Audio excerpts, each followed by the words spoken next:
Do you know what it is? It looks like a standard contract between an actor and the studio. And which actor was involved in this? Which actor was a party to this contract? Amber. Warner Brothers are doing damage control because they know their movies will flop because of Amber Heard. Here's what they did during this year's Comic-Con, one of the biggest events in Hollywood. Of course, everyone knows the biggest film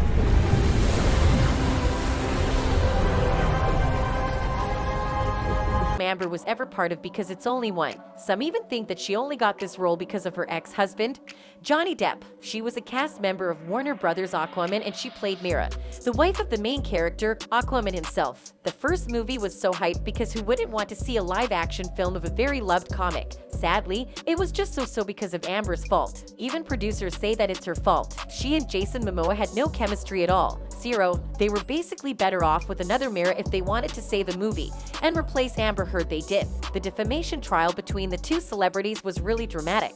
It got us all hooked, especially because it was live. We knew their every move and we were also familiar with every single thing happening behind the screen. It lasted so many weeks.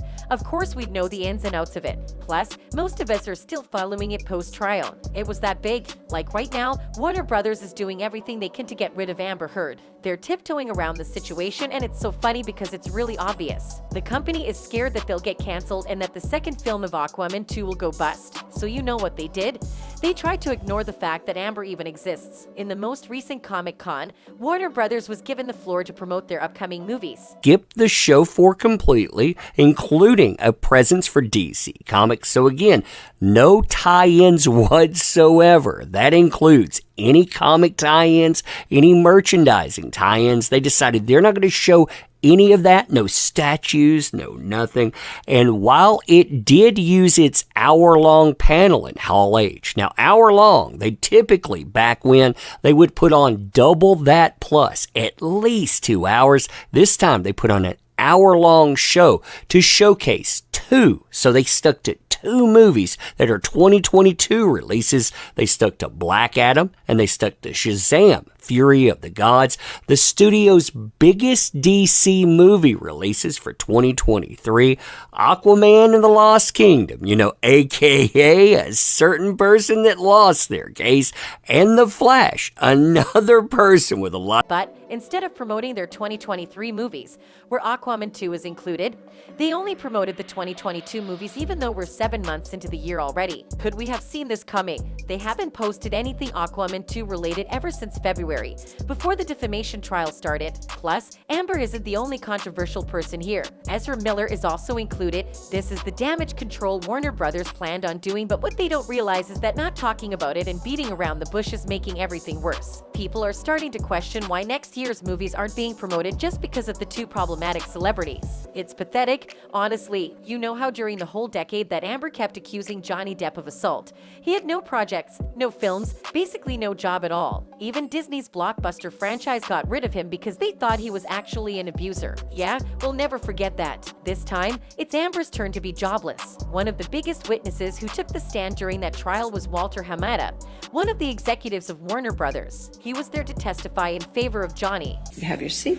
All right, your next witness. Your Honor, on behalf of defendant and counterclaimant Amber Heard, we rest. All right, thank you. All right, rebuttal evidence? Yes, Your Honor, Mr. Depp calls Walter Hamada of Warner Brothers. All right, Mr. Hamada. He was invited because Amber's team claims that she suffered negative consequences to her job because of this legal battle between her and her ex. In his testimony, Walter admitted that Amber did have a contract with Warner Brothers for Aquaman 2. She was going to play Mira again, the wife of Jason Momoa's character once more in the film. But in February 2021, she was released from her contract and the studio never hired her again. Was Ms. Heard ever released by Warner Brothers from the Aquaman 2 contract, or what you call the option agreement? No. was she released from her Aquaman 2 contract on or about February 22, 2021. He kind of threw Amber under the bus when he said that the Aquaman film was never about Amber. She was literally a side character, not the main character like she wants us to believe she was. The Depp team asked if ever Johnny or Adam Waldman affected Amber's role in Aquaman, but no, she was planned to be replaced because of creative concerns, and no chemistry with the lead actor. In the end, even the company thinks that Amber Heard is completely toxic and they don't want to do anything with her. At some point though, they need to talk about this, and we're excited to see it happen. That's all for now. Thanks for watching.